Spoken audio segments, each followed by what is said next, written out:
Sa State of the Nation address ni PBBM kahapon, kasama sa kanyang pangako ang pagresolba sa kaso ng missing Sabongeros.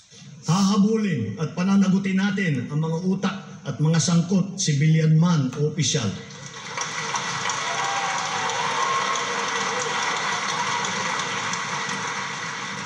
Kahit malakas, mabigat o mayaman, hindi sila mangingibabaw sa batas.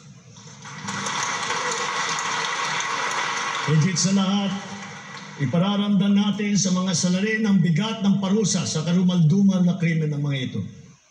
Ngayong araw, opisyal nang sinampahan ng administrative charges ang 12 pulis na sangkot umano sa krimen. 3 ang may matataas na ranggo, sina Police Colonel Jacinto Malinaw, Lieutenant Colonel Ryan Orapa, Major Mark Almedilla at 9 na non-commissioned police officers. 2 magkahiwalay na kaso ang sinampa sa mga pulis na ito.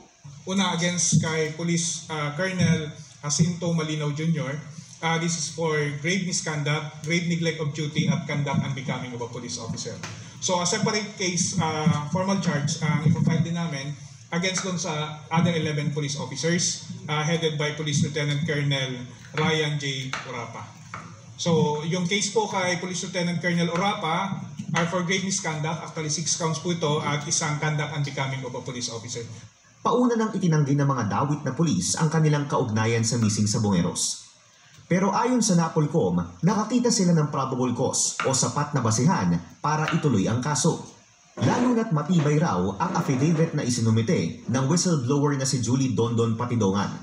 Dagdag ng NAPOLCOM, nagtutulungan ang bawat ahensya ng gobyerno sa isinasagawang investigasyon. We are coordinating directly with the DOJ, particularly the Secretary of Justice, Secretary Boying Remulla, to give information. We are actually sharing information here. Uulitin ko, walang contest po sa lahat po ng ahensya ng gobyerno. Lahat po ng ahensya ng gobyerno ay nagtutulungan para masolve na po natin itong sabong case na ito. Malaki naman ang pasasalamat ni Patidongan. Nagpapasalamat ako na nasampahan na sila ng kaso at kita nyo naman nanggit na Mr. President tungkol sa mga missing Sabongero, kailangan pananagutin ang mga taong may sala.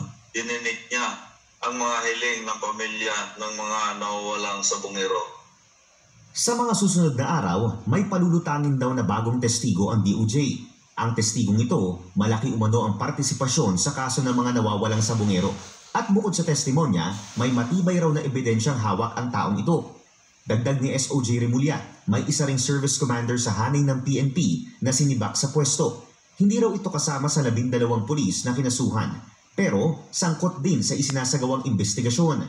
Hindi angkop ang kanyang kilos sa magandang pag-resolve ng kaso. Hindi, parang ano lang, ayoko kasi nag-aalangan ako sa tao. Ito kasi very important witness ko. Pero meron siyang kinilos na hindi gusto. Alam nyo, napakahalaga ng ganitong tiwala sa prosesong to.